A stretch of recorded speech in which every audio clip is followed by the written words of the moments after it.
Guys তো hello guys, দেখতে পাচ্ছেন back to back YouTube channel.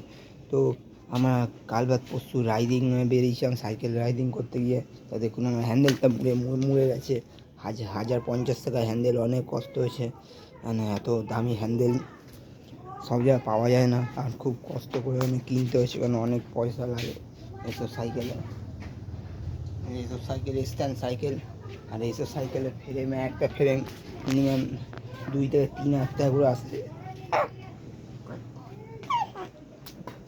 তো আপনাদের বলে দিচ্ছি কেন এত দামি এই সাইকেল। গিয়ার সাইকেল দেখতে পাচ্ছেন, আর এইটা কী কোম্পানি লেখা আছে জানি না, কিন্তু কোম্পানিটা ভালো কোম্পানি শুনেছি। সাইকেল বড় বড় লোকেরা ইউজ করে, যেমন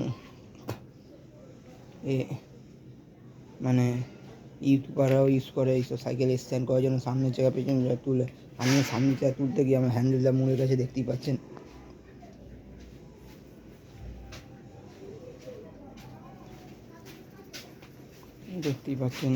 তো ভিডিওটা দেখার আগে একটা লাইক শেয়ার কমেন্ট করতে বেশি কষ্ট হবে না।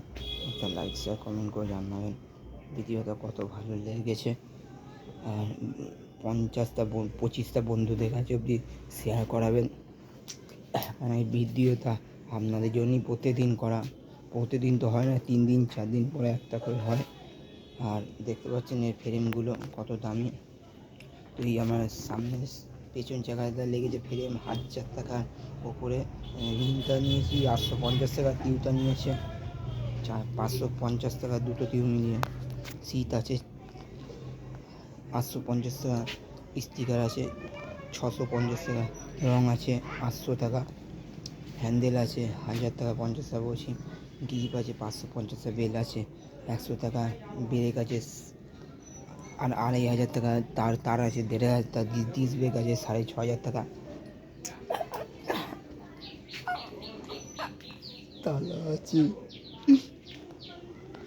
তালা আছে 500 টাকা, পেছনে ব্রেক আছে হাইড্রোলিক ব্রেক 1500 টাকা। তো আপনারাই বলুন এই সাইকেল কতটা দামি, তো ভেবে চিন্তা করুন। আর এই সাইকেলে সবসময় স্ট্যান্ড করার একদম চেষ্টা করবেন না, কারণ হ্যান্ডেলে মুড়ে যেতে পারে, আপনারও ক্ষতি হতে পারে। আর ভিডিও